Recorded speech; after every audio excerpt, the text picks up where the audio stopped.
Hi everybody, it's nice to be back. I wanted to do a just quick catch-up video about the holes we were making in the flower pots. This is the one, this is the little orchid that was so wet that we repotted it right away, and it's doing really good. It's happy now, and it's happy in its new pot. And it probably won't see any water for a week, although I think it did teach me something. Usually in my watering video I showed you where I just ran the tap and I let it run through, which I still do every maybe couple weeks. But I think sometimes you could just leave them in the sink water or a bucket for 5 minutes and let them plump up, because they were happy if they'd stayed like that with all that sphagnum moss around them. I think it would have went moldy and bad, but anyway, it's happy in its new surroundings. It's got lots of humidity here, and I just want to do a quick, brief thing. My husband just drilled these holes. I've attached the video of how he did it, and the pot turned out beautiful. This is a pot someone that was moving away gave me, and I never used it for anything, and it's a beautiful big orchid pot. So it's about the size of the paint cans I'm using, and the same size hole, so I think should be very good. These two are still in bloom. They're looking like they're going to stay in bloom for quite a while.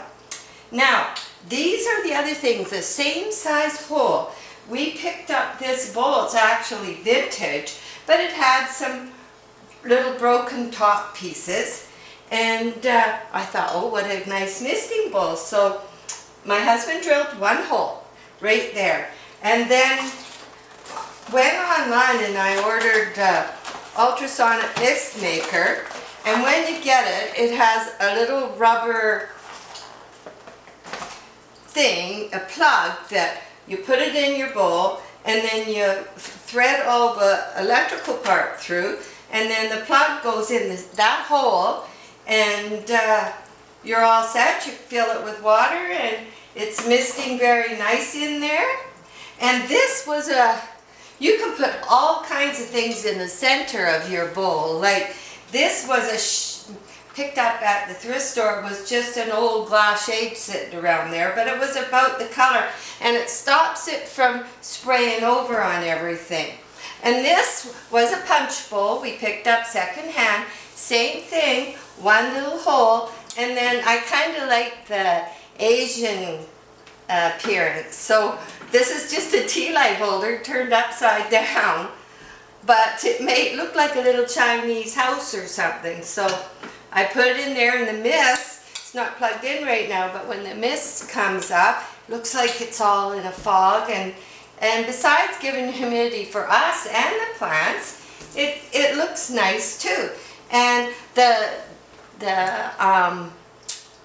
best thing I can tell you about the misters is they like to be in cool water. So you're going to run into problems if you don't keep the water level fairly full.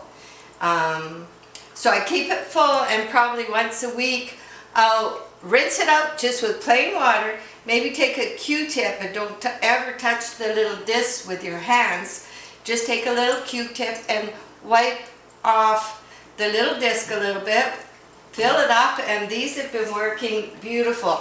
I had some smaller, really cheap ones that you can get online, and they never stood up as well. And these ultrasonic mist makers are they're called the House of Hydros, where I got it, and their stuff is said to be good quality, not overly expensive, so they came pretty good on time. But this is just quick. I wanted you to see that, so you can think of all the purposes and ways you can use that drill bit when you get it, because it's endless.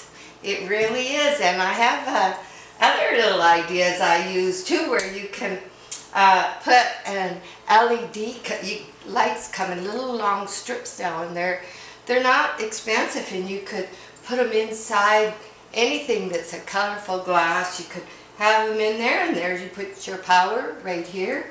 You can light up maybe a bunch of decorative items, glass balls or something that's in a bowl, and you get it all lit up, and the LED strips are cheap, and you just wire them in there. You're set to go. So I hope this is helping. This one in the back here, it has just one hole we drilled right here, and it's been going for a long time.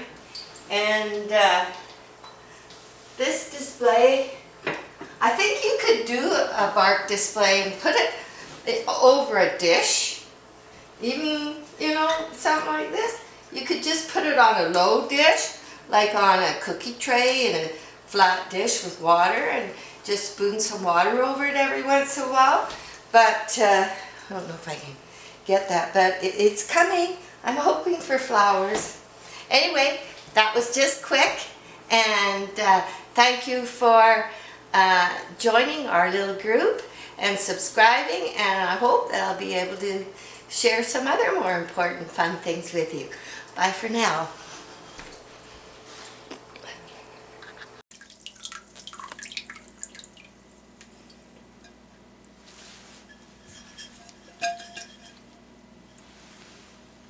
Here I had this pot sitting around the house, and a friend gave it to me years ago, and I haven't used it. Didn't have one hole in it, so Jack's busy putting some holes in.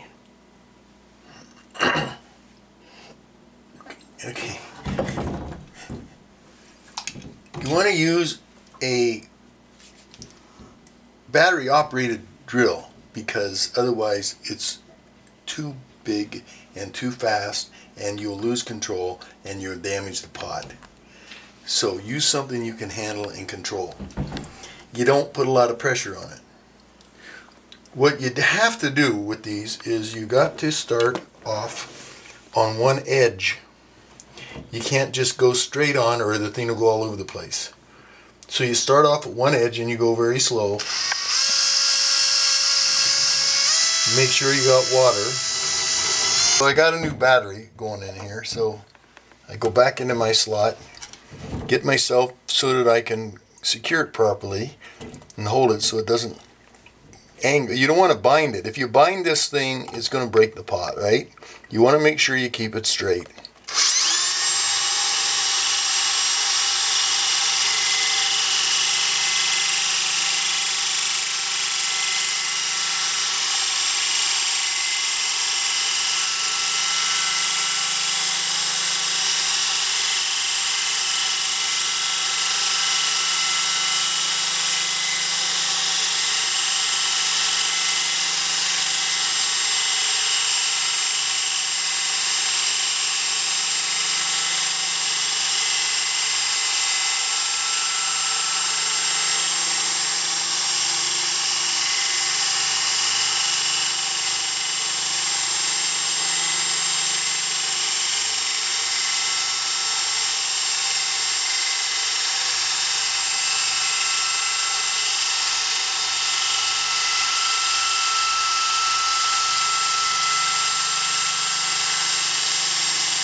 And there you go. So you hold yourself back so you don't fall into the pot here. That's it.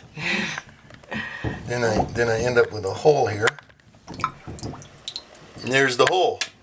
Then you end up with a bunch of holes. Yeah. And I'm probably going to have to do, with this pot this size, Okay. probably 30 or 40 holes. He's done a lot, but we'll... That little pot I did before was like 20 holes. Let's see the side that's not done.